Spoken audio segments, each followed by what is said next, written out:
अघोर का मतलब ऐसा है कि जो लोग कुछ गलत काम कर रहे हैं, भूत पिशाच से डील कर रहे हैं। मैंने आपकी बाहर की लाइन पढ़ी, अघोर बंधन मुक्त है, वो बंधन से रहित है। अघोर एक घटना है जो अंदर से घटती है, वो शादी होना और न होने से नहीं, वो अंदर से घटने वाली एक घटना है, खुद की मुक्ति के लिए। खुद की मुक्ति। अच्छा, मतलब भूत पिशाच जो है वो आपके पास चले आते हैं अपनी खुद की मुक्ति के लिए। शिव शादीशुदा है या शादीशुदा है? या वैरागी है? नहीं, शादीशुदा है। फिर उससे बड़ा वैरागी कौन है? अच्छा, ये जो आपके जो कपड़े रहते हैं ये काले कलर के रहते हैं, तो इसका क्या मतलब? पृथ्वी क्या है? माँ। माँ। पूरी प्रकृति क्या है? माँ। माँ। हमारी बॉडी के अंदर 90% जो हिस्सा है वो किसका है? अच्छा, एक चीज और भी है कि जैसे अघोर से या अघोरी लोगों से समाज के अंदर एक डर और भ्रांति फैली हुई है कि ये लोग जो है ये कुछ भी कर सकते हैं, कुछ किसी का भला बुरा कर सकते हैं। तो ये जो लोगों ने विकृतियां हड्डियां लिए घूम रहे हैं, खोपड़ियां लिए घूम रहे हैं, नर मालाएं गाल रहे हैं, डेड बॉडियों के ऊपर बैठकर डमरू वगैरह बजा करके वीडियो अपलोड कर रहे हैं, तो ये सब ड्रामेबाजी और दुकानदारी है। बाबा जी नमस्कार, मैं संदीप अग्रवाल और मैं आपसे ये चाहूंगा कि आपका नाम और आप इस अखाड़े में किस पद पर है या क्या करते हैं? मेरा नाम पृथ्वीनाथ अघोरी है। पृथ्वीनाथ। मैं इस अखाड़े में जो पद है वो गुरुदेव का दिया हुआ, और जो सारा अखाड़ा है उसकी कमेटी का दिया हुआ पद है महासचिव का पद। मैं महासचिव हूँ अखिल भारतीय अघोर अखाड़े का। आश्रम जो है वो करनाल हरियाणा में। अच्छा, मुझे ये बताइए कि ये सबसे पहले तो ये जो अघोर अखाड़ा का उद्देश्य क्या है और ये किस उद्देश्य से बना है?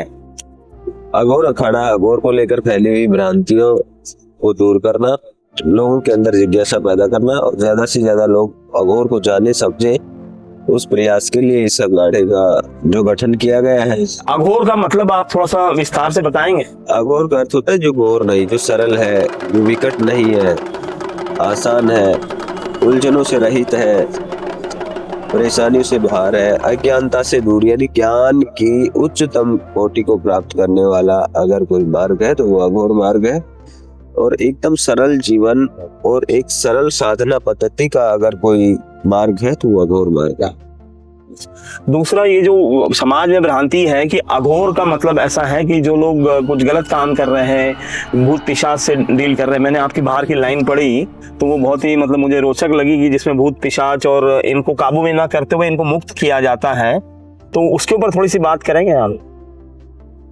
अघोर जो होता है वो शिव प्रेमी होता है, शिव के संपूर्ण जीवन को फॉलो करता है और शिव के उग्र स्वरूप की पूजा करता है, भैरव और माँ काली की, और भूत प्रेत की कभी न तो पूजा करता है न उनमें आस्था रखता है। लेकिन जब अघोर साधना करता है और अघोर जो अवस्था को प्राप्त करता है साधक, तो ये सब इतर बितर योनियां जो है वो स्वतः ही उसके लिए वर्क करती रहती है अपने मुक्ति के लिए, खुद की मुक्ति के लिए। खुद की मुक्ति। अच्छा, मतलब भूत पिशाच जो है वो आपके पास चले आते हैं अपनी खुद की मुक्ति के लिए। ओके, मतलब आप उनके पास जाने के बजाय वो आप तक पहुंच रही है। ये तंत्र मंत्र ग्रामीण तंत्र लोग जलाते हैं, या जो चौकियां, ये जो धंधा चल रहा है वो अलग सिस्टम है। बाकी अघोर नहीं, अघोर तो एक निर्मल मार्ग है जिसमें कोई मल ही नहीं है। मन ही नहीं, मल नहीं है। मल नहीं है। हाँ, मतलब एकदम निर्मल या सरल जिसको। सरल। दूसरा, इसकी जो साधना रहती है वो किस तरह से करते हैं या किस तरह से आप प्राप्त करते हैं? सभी साधनाएं गोपनीय होती है, तंत्र मंत्र यंत्र सभी इसमें होते हैं। और अघोर जो है एक ज्ञान का विशाल दरिया है, जिस दरिया के दो किनारे होते हैं, एक गुरु एक शिष्य। तो ये ज्ञान जो है वो गुरु और शिष्य के मध्य है, उससे बाहर किसी के पास नहीं है।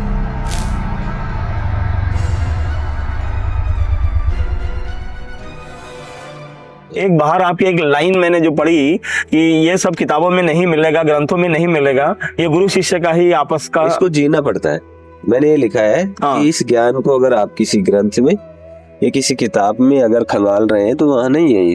ये तो गुरु और शिष्य के मध्य एक बहता हुआ ज्ञान का दरिया है और उसे आपको जीना पड़ेगा, जीकर ही अनुभव किया जा सकता है इसे। अच्छा, कल हमने एक चीज और महसूस करी कि जो जिस तरह से आपकी जो शाही स्नान की यात्रा निकली तो उसमें जो एक ऊर्जा का संचार हमें लगा जो अद्भुत था। मतलब मैं तो जिसको बोलूंगा कि वो 1.5-2 घंटे तक हम आपके साथ में रहे और जो ऊर्जा थी तो वो ऊर्जा का स्रोत कैसे आ रहा है, या 1.5-2 घंटे तक वो उस हाई एनर्जी में, क्योंकि आज अगर आप समाज में देखते हैं तो बहुत जल्दी लोग थक जा रहे हैं, तो ये कैसे प्राप्त हो रहा है?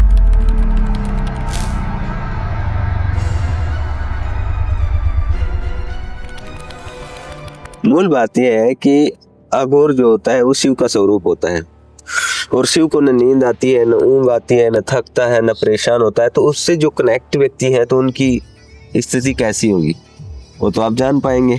दूसरी बात, अघोर जो है निर्मल है, सभी विकारों से रहित है, तो फिर दिक्कत क्या है।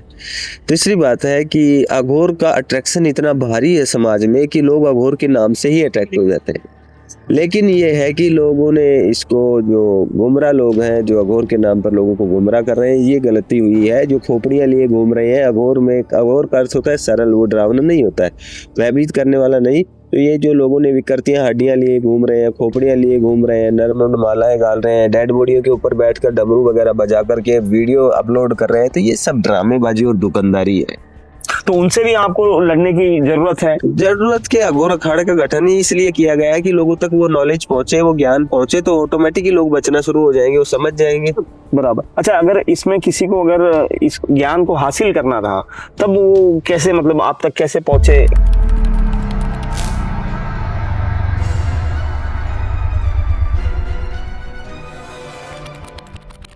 आपकी एक लाइन है कि अघोर आप तभी खोज पाएंगे जब आप, अघोर आपको खोज लेगा। तो ये लाइन तो फिर अभी ये तो अलग कुछ हो गया। फिर अगर जैसे कोई किसी को अगर विद्या प्राप्त करनी हो या इस तरफ उसका रुझान आया, तो वो कैसे बढ़ेगा आगे? मूल बात ये है, मैंने जो लाइनें लिखी है कि खुद आदमी अघोर पंथ को अपनाकर कुछ बन नहीं सकता, अघोर खुद ही किसी व्यक्ति को चुनता है।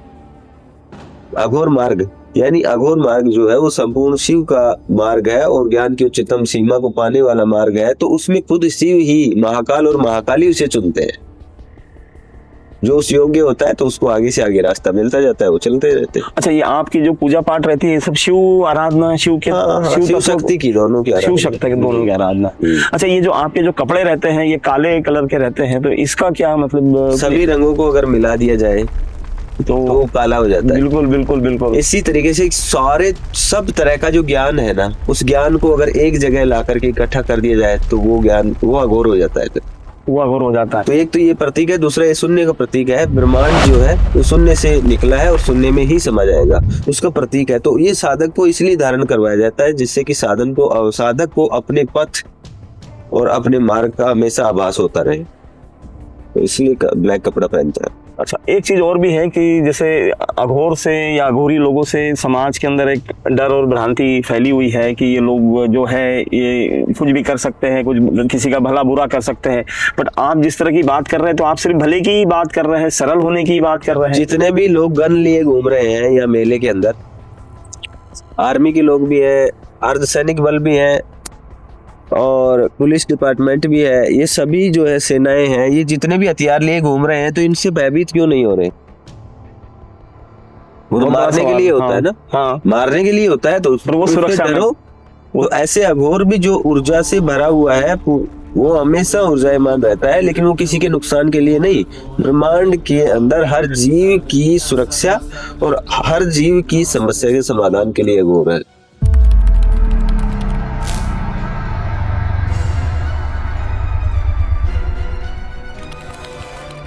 और एक लाइन जो आपने लिखी कि ब्रह्मांड का परम सत्य जो है वो सनातन ही है। सनातन ही सत्य ही सनातन है, सत्य ही सनातन है। सनातन कोई धर्म नहीं है। बराबर। धर्म तो बहुत सारी विचारधाराएं हैं अलग अलग, जैसे हिंदू, मुस्लिम, सिख, ईसाई, हून, कुषाण, डच, मंगोल, यहूदी, फारसी, ये सब जो है ये धर्म नहीं है, तो विचारधाराएं हैं।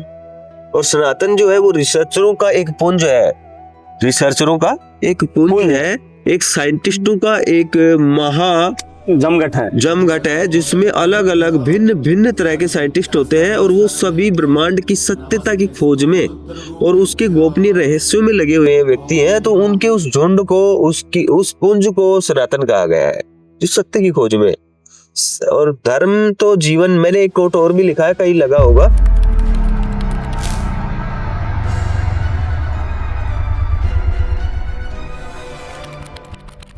तो वो लिखा हुआ है कि धर्म जो है जीवन जीने का एक संविधान है जो 3 बातों पर निर्भर करता है।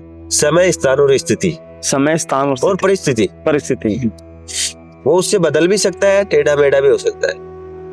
तो सनातन जो है वो ज्ञान की वो उच्चतम सीमा है जो पूरे ब्रह्मांड को अपने अंदर समेटे हुए है। वो ये नहीं देखती है कि ये नर है या नारी, वो ये नहीं देखती है कि ये हिंदू, मुस्लिम, सिख, ईसाई, वो ये नहीं देखती है ये कौन से देश से है, ठीक है ना। वो सभी को एक राह देता है, सत्य की राह, वो सनातन है।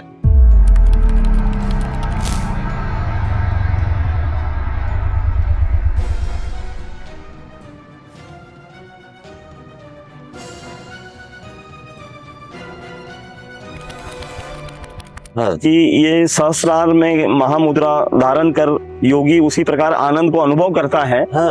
और गृहिणी मतलब स्त्री तत्व को में गुल या स्त्री तत्व को प्राप्त करता है।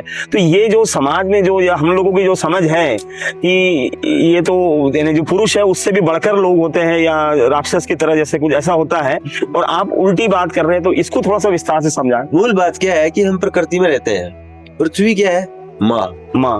पूरी प्रकृति क्या है? माँ। माँ। हमारी बॉडी के अंदर 90% जो हिस्सा है वो किसका है? माँ का। माँ का अंश है। हाँ। 10% अंश ही बाप का है। बराबर। और हमारे को जब हम पैदा होते हैं, जब दूध कौन पिलाता है? माँ। माँ ही पिलाता। पालन पोषण कौन करती है? माँ। जब बड़ा होता है तो उससे प्यार कौन करती है? बहन, माँ। हाँ, सारी स्त्री तत्व ही स्त्री करती है। हाँ। जब वो बड़ा होकर शादी करता है तो उसकी पूरी व्यवस्थाओं का निर्वहन कौन करती है? माँ ही करती है, ठीक है ना। माँ या पत्नी करती। और जब वो लास्ट में चिता के अंदर चला जाता है तो चिता भी कौन है? माँ। माँ। हाँ। तो इसमें ये कहा गया है कि स्त्रीत्व को प्राप्त करके उसमें पूर्णतः घुल मिल जाओ अगर तुम सत्य को जानना चाहते हो। स्त्रीत्व से दूर मत भागो, उसे नकारो मत औरत को, क्योंकि औरत के बगैर किसी का अस्तित्व ही नहीं है। बराबर। स्त्री के बगैर किसी का अस्तित्व ही नहीं है। वो हमारे को माँ के रूप में मिल सकती है, बहन के रूप में भी हो सकती है, पत्नी के रूप में भी हो सकती है, बेटी के रूप में भी हो सकती है। और मैं तो ये कहता हूँ कि जितनी भी पत्नियां जो पूरी दुनिया में जो हैं, घरों में जो बहू है या जो पत्नियां हैं, उनमें तीनों स्वरूप होते हैं। जब व्यक्ति सुबह उठता है तो वो माँ की तरह व्यवहार करती है, व्यक्ति के लिए पानी गर्म करती है, कपड़े लेकर के आती है, जैसे एक माँ व्यवहार करती है। बिल्कुल। जब वो काम के लिए चला जाता है, शाम को जब वो आता है तो बेटी की तरह व्यवहार करती है, आपके लिए पानी लेकर आऊं, आपके लिए फला चीज लेकर आऊं, मतलब इतना प्यारा सा व्यवहार करती है। और जब नाइट का समय होता है तो वो उसे शारीरिक सुख देती है, पत्नी के रूप। तो ये जो तीनों रूप अगर एक जगह मिले तो वो पत्नी में मिलते हैं। तो ये मैंने इसलिए बताया कि ये अगर उच्च कोटि के विद्वानों से मिलोगे और उन्हें जानोगे तो स्त्री को जानो ना, स्त्री क्या है। हमारी कुंडलिनी के अंदर जो मूलाधार में सोई हुई है वही तो स्त्री है। स्त्री है। उसको हम उठा करके उसको अगर सहस्त्रार में शिव से मिलाएंगे तो तब एक घटना घटती है दोनों के मिलन से। उस घटना को ही तो परमानंद कहा गया है। बराबर। सहस्त्रार को। अच्छा, एक चीज और मुझे पूछना था कि ये जो आप लोगों की जो है ये शादीशुदा होते हैं या कैसे? शिव शादीशुदा है या शादीशुदा है या वैरागी है? नहीं, शादीशुदा है। फिर उससे बड़ा वैरागी कौन है? बराबर। शिव से बड़ा वैरागी जो है उसका नाम लेकर आओ। नहीं है कोई।